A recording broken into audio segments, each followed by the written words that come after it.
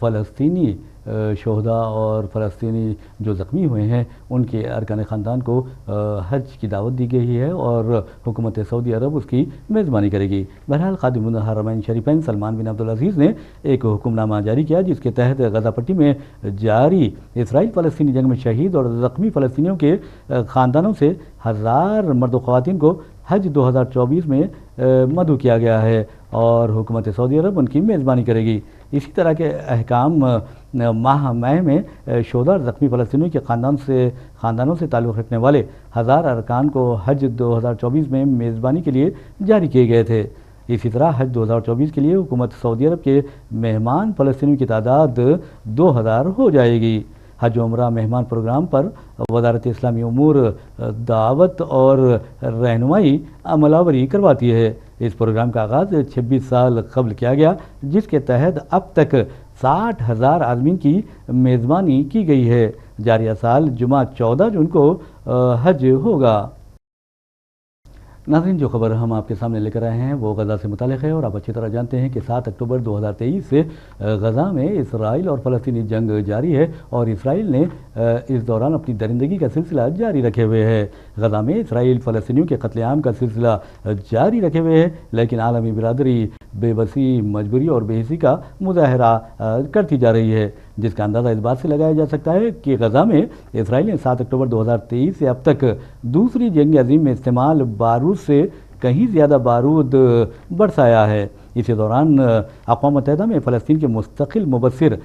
صالح عبدالشافی نے الزام عائد کیا کہ غزہ میں اسرائیلی فورسز نے ایسے بموں کی بارش کی ہے جس میں ڈپلیٹڈ یورانیم استعمال کیا گیا ہے۔ انہوں نے اس معاملے کی تحقیقات کا اقوام متحدہ اور عالمی برادری سے مطالبہ کیا۔ واضح رہے کہ چند ماہ قبل اقوام متحدہ کی نمائندہ خصوصی برائے فلسطین فرانسسک البینیس نے انکشاف کیا تھا کہ اسرائیل غزہ کو تباہ کرنے 25,000 ٹن بارود استعمال کر چکا ہے، جو 2 جوہری بموں کے برابر ہے۔ دوسری جانب اسرائیل نے اپنی درندگی کا سلسلہ جاری رکھتے ہوئے ہفتے کو ایک ایسا دعویٰ کیا جس میں 274 فلسطینی بشمول 64 بچے شہید ہوئے۔ اس طرح 7 اکتوبر سے اب تک 37,084 فلسطینیوں نے جام شہادت نوش کیا اور 84,500 سے زائد فلسطینی زخمی ہوئے ہیں۔ الجزیرہ کے مطابق حماس کے ایک سینئر عہدیدار نے امریکہ پر زور دیا ہے کہ وہ غزہ میں جنگ ختم کرنے اسرائیل پر دباؤ ڈالے۔ دوسری طرف غزہ جنگ کو لے کر اسرائیلی وزیر اعظم نیتن یاہو سے اختلافات کے نتیجے میں اسرائیلی وزیر بینی گینٹس نے جنگی کابینہ سے استعفیٰ دے دیا ہے۔ دنیا بھر میں آم کو میووں کا بادشاہ کہا جاتا ہے، پھلوں کا بادشاہ کہا جاتا ہے، اور آپ یہ بھی اچھی طرح جانتے ہیں کہ نہ صرف ہندوستان، پاکستان، بنگلہ دیش اور دوسرے ایشیائی ممالک بلکہ ساری دنیا میں آم بڑے شوق سے کھائے جاتے ہیں۔ بہرحال ناظرین، مملکت قطر کے دارالحکومت دوحہ میں ہندوستانی آموں کے 10 روزہ فیسٹیول میں 1,26,935 کلو آم فروخت کیے گئے۔ سوق واقف میں انڈین ہمبا کے نام سے جانے جانے والے یہ فیسٹیول 8 جون کو ختم ہوا۔ سوق واقف اور ہندوستانی سفارت خانہ قطر نے اس کا اہتمام کیا تھا، جس میں قطر کے مختلف مقامات سے آم کے شوقین خریداروں کی کثیر تعداد نے شرکت کی۔ آم فیسٹیول میں الفانسو، بنگنا پلی، نیلم، ملغوبہ، لنگڑا اور دوسرے کئی اقسام کے آم رکھے گئے تھے۔ ہمبا مینگو فیسٹیول کے جنرل سپروائزر خالد سیف السویدی نے قطر ٹی وی کو بتایا کہ فیسٹیول بہت کامیاب رہا اور توقعات سے زیادہ کثیر تعداد میں عوام نے شرکت کی۔ بتایا جاتا ہے کہ فیسٹیول کے پہلے دن 8,500 کلو، دوسرے دن 13,000 کلو، تیسرے دن 15,000 کلو، چوتھے دن 11,900 کلو، پانچویں دن 8,850 کلو، چھٹویں دن 11,650 کلو، ساتویں دن 13,353 کلو، آٹھویں دن 13,400 کلو اور نویں دن 15,500 کلو اور 10ویں دن 15,600 کلو گرام آم فروخت کیے گئے۔ ناظرین، ہم اپنے پروگرام آئینہ کے آخری مراحل میں داخل ہو چکے ہیں اور آپ اچھی طرح جانتے ہیں کہ اس مرحلے میں یا اس موقع پر ہم ان حکومتوں کو بے نقاب کرتے ہیں، ان طاقتوں کو بے نقاب کرتے ہیں، ان درندہ صفت تنظیموں کو بے نقاب کرتے ہیں جو مذہب کے نام پر، نسل کے نام پر، ذات پات کے نام پر لوگوں کا استحصال کرتے ہیں، ان کا قتل عام کرتے ہیں اور اپنا سیاسی الو سیدھا کرتے ہیں۔ بہرحال ناظرین، اب آج کے جو موضوع لے کر ہم آپ کے سامنے آئے ہیں وہ ہیں لوک سبھا انتخابات اور انتخابات میں مسلم امیدواروں کی کامیابی۔ آپ اچھی طرح جانتے ہیں کہ اس مرتبہ 78 مسلم امیدواروں کو مختلف سیاسی جماعتوں نے میدان میں اتارا تھا، جس میں کانگریس بھی ہے، S P, B S P, T M C, communist جماعتیں اور دوسری جماعتیں شامل ہیں۔ لیکن جہاں تک کامیاب امیدواروں کا سوال ہے، 24 امیدواروں نے کامیابی حاصل کی۔ اور یاد رکھیے، جہاں بھی انتخابی نتائج آتے ہیں تو ایسے امیدوار منظر عام پر آتے ہیں جو اپنی صلاحیتوں کے ذریعے اور اپنی عوامی تائید کے ذریعے لوگوں کو دنگ کر دیتے ہیں، حیران کر دیتے ہیں اور ان کے جو حریف ہوتے ہیں ان پر رشک کرنے لگتے ہیں۔ ایسے ہی ایک امیدوار ہے 29 سالہ اقرا حسن کا تعلق آپ کو بتا دوں کہ اتر پردیش سے ہے۔ اتر پردیش کے آپ کے کیرانہ پارلیمانی حلقے سے انہوں نے مقابلہ کیا اور آپ نے دیکھا کہ کس طرح انہیں زبردست کامیابی ملی بی جے پی کے امیدوار کے خلاف۔ اور آپ کو یہ بھی بتا دوں کہ اقرا جو حسن، جن کی عمر میں نے آپ کو بتایا کہ 28 سال ہے، انہوں نے 5,28,013 ووٹ حاصل کیے اور بحیثیت ایس پی امیدوار انہوں نے ایک تاریخی کامیابی درج کی ہے۔ حلقہ کیرانہ ان کے لیے کوئی نیا نہیں ہے، کیونکہ اقرا کے جو والد صاحب تھے مرحوم منور حسن، وہ بھی رکن پارلیمنٹ کانگریس کے رہ چکے ہیں۔ ان کے دادا جو ہیں اختر حسن، وہ بھی کانگریس کے رکن پارلیمنٹ رہ چکے ہیں۔ ان کی والدہ 2019 تک یعنی کیرانہ کی نمائندگی کرتی تھی اور انہیں بی جے پی امیدوار یعنی اقرا نے جس امیدوار کو شکست دی ہے اسی امیدوار نے اقرا کے والدہ تبسم حسن کو شکست سے دوچار کیا تھا۔ بہرحال ایک طرف اقرا نے نہ صرف شاندار کامیابی حاصل کی بلکہ اپنے ماں کا بدلہ بھی لیا، ماں کی ہار کا انتقام بھی لیا۔ ویسے ناظرین، آپ کو بتا دوں جہاں تک کیرانہ کا سوال ہے، کیرانہ میں 2014 کی بات تو دور، 2014 کے ساتھ ساتھ 2019 میں بھی بی جے پی کا امیدوار منتخب ہوا تھا۔ اسی طرح 1998 میں بھی بی جے پی کو وہاں سے کامیابی ملی تھی اور اس مرتبہ بی جے پی امیدوار پردیپ کمار کو اقرا نے تقریباً 70,000 ووٹوں کی اکثریت سے ہرا دیا۔ اور آپ کو یہ بھی بتا دوں کہ وہاں پر پہلے مرحلے کے تحت جو رائے دہی ہوئی تھی 62.46% رائے دہی ہوئی تھی۔ اور آپ کو یہ بھی بتانا ضروری ہے کہ اقرا وہ نام بن گیا ہے جس کا مطلب جد و جہد سمجھنے لگے ہیں لوگ۔ اور ناظرین، آپ کو یہ بتا دوں کہ اقرا نے